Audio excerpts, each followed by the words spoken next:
What's that? Do I want guac? Of course I want the guac. What? We don't have guac? Are you kidding me?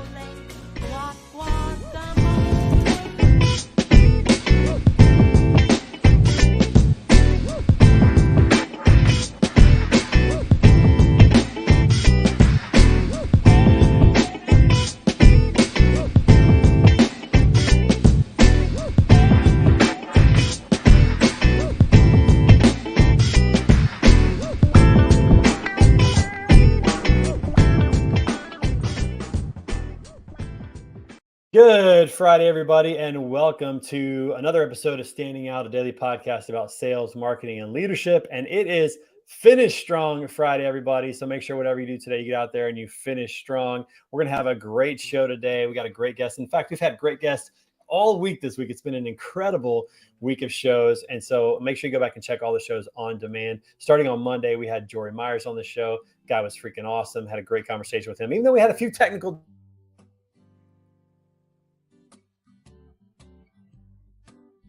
difficulties. Awesome show with Brent Saffro talking about labor market update. We got Matt McClellan on Wednesday. We had Robert Cadena on Thursday yesterday. I had a great conversation with him. And today, my good friend Kyle Provost is on the show. We're going to have a great conversation today with him.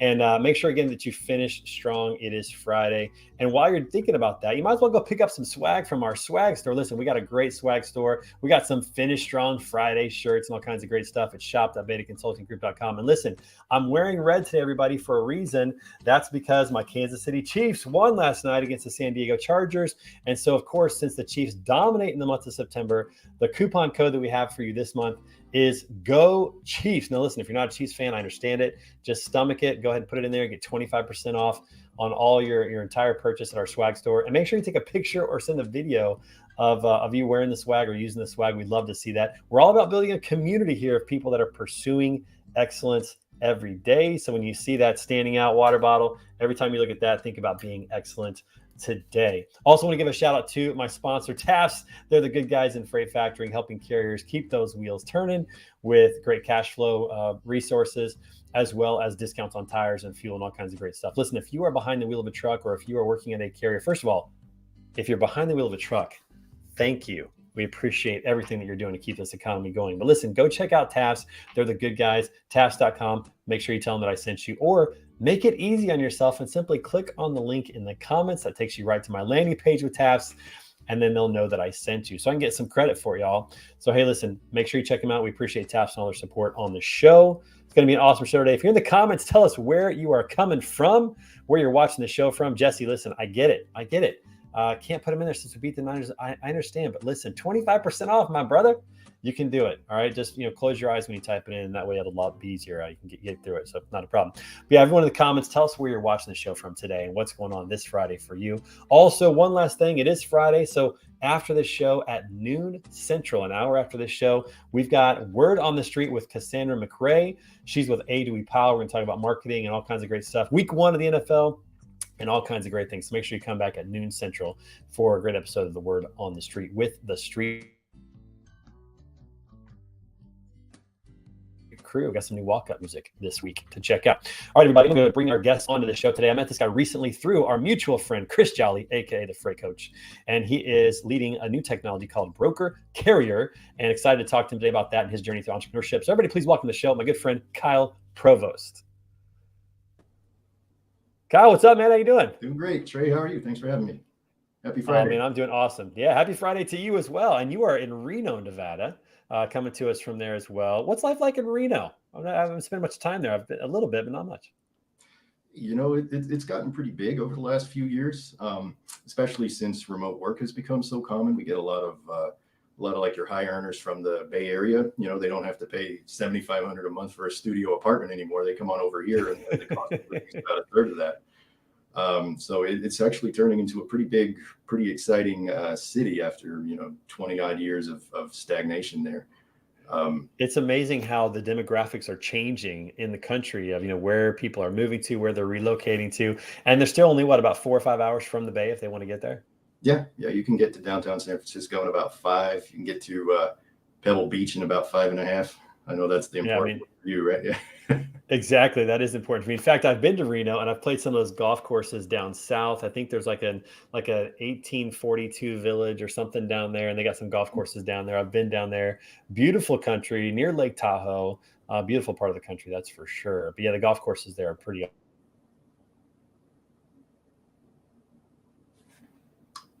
Um, awesome. What you're doing? Take 30. I'm back. Can you hear me okay? Sorry about that. I don't know what's going on with my internet lately. I got to call Spectrum and give you guys a piece of my mind. Kyle, so listen, if you would take 30 seconds and give me a little rundown of who you are, let everybody know who you are and what's going on at Broker Carrier. Yes, absolutely. So I'm one of your classic computer geeks that started early. I built my first website when I was 13. And my dad was a business owner, so I always just thought about how to use skills to start a business. I was never someone that actually went looking for a job anywhere. Broker Carrier is my eighth startup. It's the third one that's going well. You always have more losses than wins on that. But, really, aside from a brief 6-year stint in the Navy from 01 to 07, I've just been a code writing geek my entire adult life. And I love the business. I love the startup world. I love the, sort of hunting what you eat. It's my favorite thing. That's awesome. We're going to have to talk about more of that in just a minute. But first of all, thank you for your service. Really appreciate that. And, I think it's interesting. It's easy for us to thank people for their military service, or I think that that's kind of a more common thing. But it's not as common for us to thank truck drivers for their service. What is your thoughts on, truck drivers and what they mean to our economy? Well, they're the backbone of it. It's a well-known line from Jimmy Hoffa, but if you got it, it was brought to you on a truck. We have the largest, busiest economy that has ever existed in human history. And if every truck driver took 12 hours off, the whole thing would come to a grinding halt. I mean, they're hard workers, they're humble, they're, in my opinion, heroes. You look at the work they do, the contribution that truck drivers as a collective make to this country. It's not less than national defense or intelligence services or anything else. Our economy runs the world, and truck drivers run our economy. So, all the praise that you want to heap upon them, please keep doing it. I couldn't express that better myself. In fact, last night we were at Quick Trip, which is a gas station here in St. Louis in the Midwest, and there was a trucker there that was delivering goods to the Quick Trip store. So I went up to him, and it was a little awkward because I'm sure he wasn't expecting it. But I went up, I got his attention, I told him thank you. His name was Al. And it was great just to say thank you to him and appreciate it. And the truth is, he wasn't even looking for a thank you, but I could tell that it meant a lot to him just to stop and say thank you, ask him his name, shake his hand. It meant a lot. And so I think that not only this week and this month, but all throughout the year, this is something that we ought to make a priority, is to thank truck drivers the same way that we thank military personnel and other heroes in our culture. That's for sure. That's for sure. So Kyle, let me ask you this question. So you built your first website at 13. You're on your startup number 8. Third of which is going well. I think you said it right. You lose more than you win in this regard. What was it about business and starting that attracted you to entrepreneurship? So growing up, my dad was always a business owner. He never had a 9-to-5, never went anywhere. And he was always his own boss. He would occasionally just have to travel to neat places to put deals together. And I just thought, that's the life for me. But I was also very introverted, nerdy, unpopular kid. So I naturally gravitated toward computers. And like every kid that age, I thought I wanted to make video games, right? But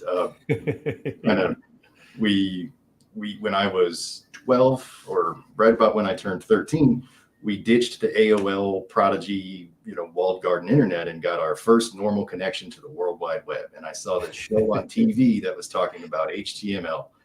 And that basically set my career trajectory for the rest of my life. I built, like I said, I built my first website when I was 13. It was for my dad's company, so didn't have to hard sell him too much. And then like so many other entrepreneurs, I was attracted to the fantasy of building a unicorn. You see these stories about MySpace. The guy started it as a toy project and ended up selling it for $500 million. You look at the ones that go on and become publicly traded behemoths like Facebook and Google, and every young tech entrepreneur harbors the notion that we can do it too. I've of course never pulled off anything on that scale, but the wins have been enough to make a 25-year career out of it, and it's the only way to fly for me. That's awesome. 13 years old, making your first website. I think back to what I was doing when I was 13, and it certainly was not building websites or learning those types of skills. I was probably just You out on the probably court had playing friends. basketball. Well, I spent a lot of time on the hard court playing basketball back then and doing that. But that's really fascinating. And, they say that an entrepreneur, it takes 3.4 businesses on average for an entrepreneur to find something that works or to figure it out or to be successful. What was that journey like for you? Talk about some of your early projects and which ones, worked out. What'd you learn from all that? Well, what I learned was that your tech talent and your ability to write code and deliver complex products is not the important part. It's people, relationships, selling. Your product might be oriented in code or in tech, or it only exists in computer world, but the people you have to do business with are very real. So I think all of the mistakes I made for the first 9 or 10 years of trying to be a tech entrepreneur was in my dealings with people, my complete misunderstanding of how sales is everything, customer service is everything. It doesn't matter how technologically advanced your product is. That's not what anyone cares about. That's not what's going to make you successful, right? So that 3.4 was really more like 5.4 for me until I finally figured it out. Treat people with some basic empathy and make them feel like a priority. And suddenly it doesn't matter that you don't have the most amazing whiz bang thing ever created, right? Was there an event that kind of made that realization in your mind, or was it just a aha moment that you had at one point? What was it that led you to realize that was the key component that was missing? It was a mentor. It was a mentor who was an investor. The one and only time I've ever taken on an investor to start one of these companies. He ran a very busy financial advising practice, a wealth manager for high net worth clients. And even then, he would still make time to call me middle of the day. He'd want to, what are you up to? What are you doing today to advance the user numbers? What are you doing today to improve the product? And just having somebody keep tabs on me like that got me thinking about people's expectations and people's need to be communicated with, which I was one of the worst in the world at. And just his constant reminding me, hey, are people emailing you? Are you emailing them back? Are you returning phone calls? And that got me into that customer service mindset, and everything changed. Everything changed. I realized that wasn't the missing piece. That's actually the main ingredient. That's the main thing you're supposed to be doing. And writing code and trying to reinvent the wheel a million times a day is just something developers do, but that's not the focus of business. It never was. Yeah, and at the end of the day, it's always about people. It's always about people. And for some reason, sometimes we forget that whenever we're in business mode, we think it's company to company or it's not personal. It is. It's people, right? And at the end of the day, that really does matter. So it's great that you learned that lesson. I think the faster all of us can learn that lesson, the more successful we'll be, and maybe we'll have to go through some of those challenges, that you had to go through and figuring all of that out. But I know it was worth it, and you learned quite a bit. And so now you're on to broker carrier. Let's talk about that for a little bit. So this is a venture that you're doing. With Chris Jolly and some others, you're working on helping what in the supply chain? What is broker carrier doing? Tell everybody what that product does. Okay, so best way to explain a tech product is to just explain the problem that you sought to solve with it. Oh, I like that. So the issue that I'm seeing, if you look at freight tech as a whole, the main thing everybody wants to solve is visibility, and there's an obvious reason for that, because that's while freight is in transit. That's what shippers or what customers ask brokers constantly. Where's my shipment? Where's my shipment? Where is it? So that problem has gotten a ton of attention, and a ton of really great solutions are out there for it. But there's another problem that comes before that. And analyzing data from not only the freight brokerage that Chris worked at, but also about 10 others that I was able to make deals with and collect some data from, the problem became obvious. Carriers are only getting used once. Right, you'll have one broker, one agent who's moving the same kind of freight, just goods that go on a 53-foot drive van on the same lane or a very similar lane. Like maybe one run would be LA to Sacramento, and then the next one's going all the way to Reading. Okay, well, that's like 30 more miles, right? So it's basically the same lane, and he's using two different carriers to haul these loads that are 2-3 days apart. What was wrong with the first guy? Did you even call him? So this jumped out as the issue, that carrier reutilization and a little bit of relationship building and long-term partnerships with carriers would eliminate the need for 80% of this extremely expensive tech that freight brokerages are pouring their resources into now. So with one of our companies, now we find ourselves in this position, of course, of trying to sell a solution to a problem that our market doesn't necessarily know they have, which in the startup game is a pretty big no-no. But with one of our company founders being a recognized educator in the industry, we get a free pass on that one. But so that's what we're doing. That's what we're trying to fix. We're using, it wasn't initially super clear if tech even was the answer, but it turned out that we've found ways to make that work and make it work very effectively. Basically, we just want to take the process of customer has a load, find a carrier for it, get it moved, get it delivered on time, everybody's happy. The freight brokers were imposing extra steps on themselves, and to a little bit of guidance through a tech product can eliminate this issue. And in Chris's opinion, and in my opinion too, we could collectively save the freight broker industry 10, 12 figures a year, somewhere in that range, depending on how much they want to use the tool and how much they get this process improvement. Yeah, so effectively, it's a carrier reutilization platform to help make more efficient decisions regarding which carriers to use. Exactly that, and it's an onboarding tool and the monitoring, the vetting, vet how much insurance coverage they have, all that usual stuff you have to do that really should be automated, now is automated. So we just carry that forward to also a suite of tools that enable you to reutilize your carriers and keep them in the loop about loads you have on lanes they've worked for you before, because obviously, right? Yeah, absolutely. It makes a lot of sense. And, I've sold tech in transportation for the last 10 years, load boards, TMS platforms, tracking solutions, like you mentioned earlier.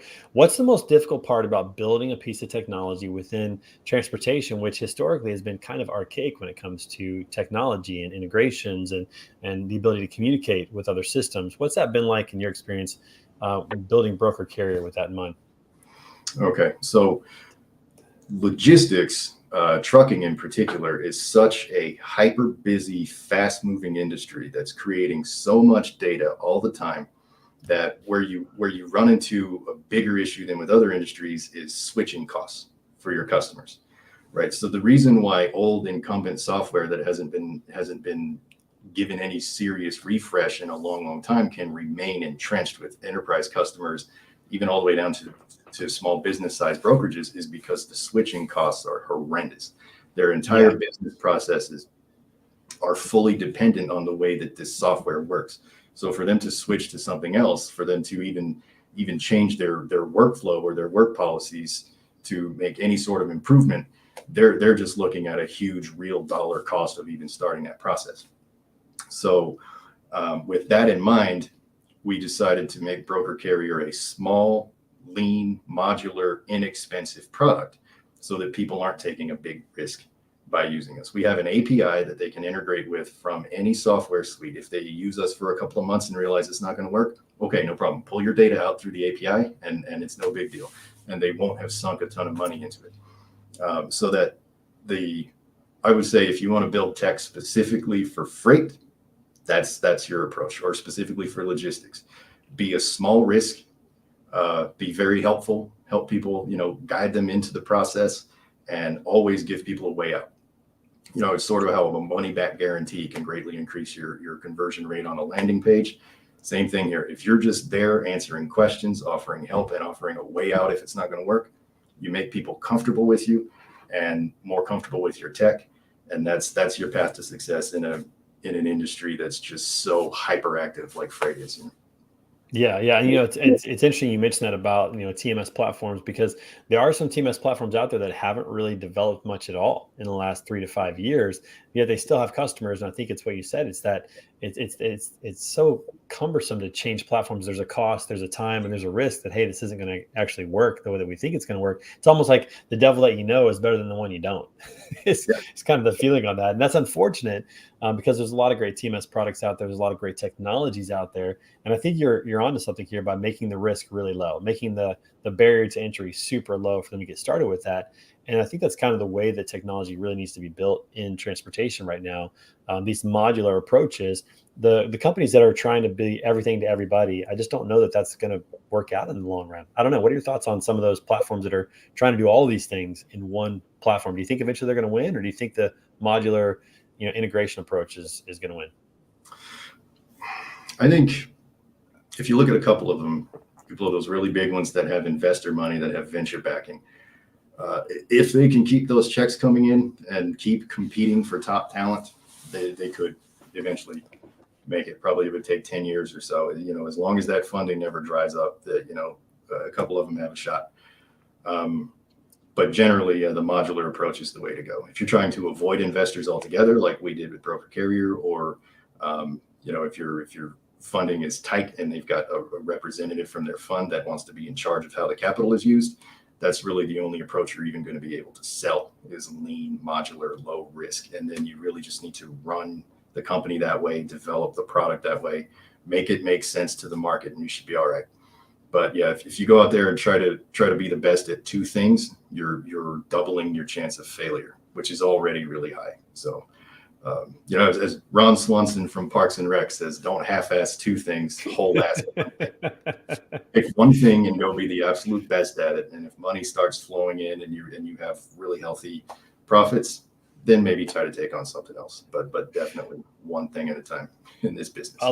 I love it when pop culture quotes are actually pretty helpful in business. That's a quality one right there. So let's talk about investors for a moment. So you have decided you've only had one investor in the 8 businesses that you've had. You don't have private equity or venture capital in Broker Carrier. Why did you decide to go that route? I mean, clearly that's intentional at this point. Why have you gone that route? It just makes things easier. It truly does. Because as soon as you accept somebody's money as the seed funding for your company, now they think they're in charge, right? Now that the investor I worked with, what wasn't like that. He was very much more of a mentor and more of a guidance leadership figure. But 99 times out of 100, you're not going to get lucky like that, right? You're gonna get some hair job who thinks Chuck Taylors look good with a suit, who wants to call you at the same time every morning and tell you how your day is going to go and what kind of returns they're expecting. And it really ends up being so much work and taking up so much of your time that you might as well have not taken on the funding. If you can bootstrap your own company, if you already have an income, or if you've got a good cash pad that you can sit on, the further you can get before you have to take any investor money, the better off you will be. And that effect will last forever. Because once they own a piece of the company, they're in. You can't get rid of them, right? So delay that day for as long as you possibly can. It makes life a lot easier. Yeah. It becomes kind of a marriage, that's for sure. So making sure if you do take on an investor that it's the right partner and doing your due diligence is incredibly important. But I think you're right. There's a loss of creative license and freedom and flexibility to make decisions sometimes when you bring on an investor who wants to have a say in what they're doing. They clearly want to get their money back. There's an old saying that the borrower is slave to the lender. And I wouldn't necessarily use those terms, but there's some truth to that you're now accountable to somebody else. You're working for somebody else to make them money. And it just changes the whole process. And so bootstrapping is harder, there's no doubt, but there's some creative freedom and, some of those things that are pretty nice as benefits that I think are worth it. You clearly think they're worth it. And so far it's worked well for you, which is awesome. Yeah. I appreciate that. Yeah. And it is the only approach I'll ever take ever again. I mean, Chris and I, between the two of us, we own 100% of this company. If we decide to blow up the features tomorrow and make a massive pivot, we can do that. We don't need anyone's permission. Our customers probably, but we own it. We don't answer to anybody. It's our thing. Bootstrapping is the way to go. Control is worth more than funding if you don't really, really need the funding. You know what I mean? Yeah, no, it's great advice. And, I know Chris is really excited about that. He talked about it a lot whenever this was coming together. What was it about partnering with someone like Chris Jolly that was pretty enticing? I know you guys had history together, but, clearly there's some advantages to that as well. What was the draw there to say, hey, let's partner up on this and make this happen together? Oh, well, he's been around since the very beginning. I mean, he and I had been friends for a couple of years before we even did any business together.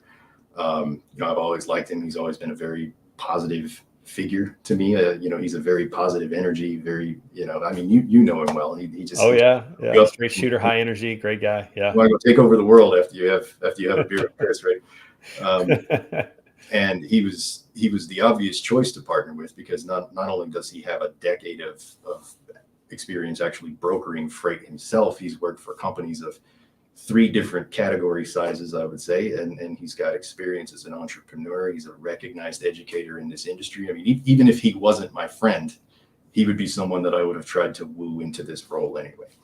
So, I mean, I'm the CEO of the company, and I kind of did all the legwork in terms of building the product out, but I'm not the brains behind it. I'm the fingers behind it. This thing is Chris's vision for how a desk level freight broker can be more efficient on your computer screen. That's what it is. So, I love that. And he's got a great brand. Obviously he's a great influencer, but the fact that you guys have a relationship and that he was a kind of a brainchild behind it, it really is a perfect fit. And I know he's excited about that. And I know you're excited to partner with him as well. So it seems like a really good fit for you guys to work together on this. It is fantastic. I wouldn't trade it for anything, It's good. All to right, have, Kyle. I'm sorry. Go ahead. Last thing. No, go ahead. Last thing. No, it's good to have a partner. It is. A lot of people say try to fly solo for a while, but you'll burn out. And this coming from an introvert, so that means a lot. Coming from introvert.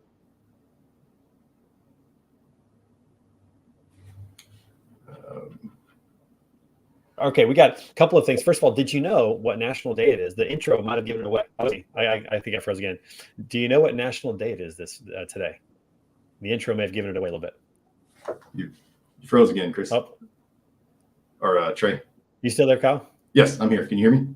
Okay, I'm back. Yeah, we're back. Sorry about that. I'm telling you, Spectrum is driving me crazy. Anyways, I was going to say it's a national day today. Do you know what national day it is today? And the intro may have given it away. National Truck Driver Day, right? No. I got It's close. on LinkedIn. It's National Truck Driver Appreciation Week, that's for sure. But it is National Guacamole Day. Are you a guac lover? I am, actually. I pay the extra for it at Chipotle. That's right. They always ask too. Do you want the guac? It is extra. Do you want the guac? Yes, I know it's extra. Yes, please put it on there. Yeah, it's National Guac Day. So tonight, I think we're going to go to a Mexican restaurant and enjoy some guac. So everybody out there, make sure you enjoy some guacamole today. It's the National Guacamole Day. And then also, Kyle, the other segment that we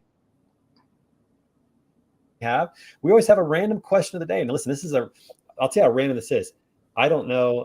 I don't know the question at all. I've never seen it. Our producer has put it on there. It could be good. It could be funny. It could be serious. I have no idea. But let's go ahead and throw the random question of the day up on the screen today. All right. What are the most important things on your bucket list? Ooh, that's a good one. I've got about 20 more foreign countries I definitely need to visit. 20 more? How many have you visited? 13. You've been to 13. Wow. Okay. Okay. Well, 10 of them while I was in the Navy. So not really traveling, but it counts. I want to go base jumping at some point. I know that's stupid. Ooh, yes. I've jumped out of an airplane. I've gone bungee jumping, but I want to try it. That thrill of having only 10 seconds to open your parachute and you got to steer yourself away from a cliff. I would love to try it just once. I mean, it sounds crazy just hearing you describe it. I'm not going to lie, but it does sound fun. I'll agree with you on that. Have you ever been paragliding? I have not. No, but it looks like a lot of fun. Yeah. So you're into adventure sports. That's kind of what you're into, some adventure sports. Yeah, but only the solo ones, Nice. I have not done any of that. I think the most I've done is jump off about a 30-foot cliff into some water. That's about the scariest that it's gotten for me and something like that. But those are great bucket list items. So 13 countries you've been to, 20 more you want to get to. You want to go base jumping. I love that. Anything else on the bucket list? Well, yeah, actually, I would love to. My wife and I both would love to do a big whirlwind road trip tour of America, like live in a Sprinter van for about 3 months. Mm-hmm. I feel like most people never get an opportunity to just take a break from life like that. And we both really, really want to do that before we're too old. Yeah. Well, I can tell you, we're an RV family. We've been to 48 states as a family. We got 2 more to go to get our kids to all the states. Well, they have 8 more to go to. I've got 2 more to go to myself. And it is definitely worth every minute of it. So I would encourage you to get in the Sprinter van and do that. On my bucket list is to play golf in Scotland, because I'm a golfer and Scotland's where it started. So I got to go over to Scotland and play golf. And then the other thing is to take a world cruise. So at some point, I'm going to take 111 days with my wife, and we're going to go do a world cruise and see a bunch of ports and go all around the world in a cruise ship once. That's going to be pretty awesome. So I'm excited about that. That was a great question today. Oh, and put that comment back up there from Jesse. So Jesse says that at Freight Vana, it's guacamole day. We got a competition today for guacamole at Freight Vana. I wish I could be there. It's going to be spicy. It's going to be good. Right. So all good stuff. All good stuff. Down in Scottsdale, I would pop over for that. 100%. I would love to do that. All right. So where can people learn more about Broker Carrier? Well, we have our website is brokercarrier.com, and then we have a company page on LinkedIn, and then you can find me on LinkedIn. Feel free to connect and send me a DM or email me, or either way. And then of course, Chris is the co-owner and head of product, and everybody knows where to find him. Yeah, everybody knows where to find Chris. I think that's fair to say. So, Kyle, thank you so much for being on the show today. It was a pleasure to get to know you and hear more about Broker Carrier and what you guys are doing over there, which is awesome. Best of wishes to you guys. I hope you'll come back and see us again soon. Absolutely. Thank you, Trey. It was a great time. That'd be awesome. Hey, thank you. Make sure you guys come back on Monday for another episode of Standing Out. We got Brian Curie of Killer Bee Strategy on talking about digital marketing on Monday. And don't forget, it is Finish Strong Friday. So right back here in 1 hour, we got episode 124 of The Word on the Street with Cassandra McCrae of A2E Pile. It's going to be an awesome show. And everybody have a great weekend out there. We'll see you again on Friday. Kyle, thanks so much, man. We'll talk to you soon. Thank you, Trey. Have a great weekend.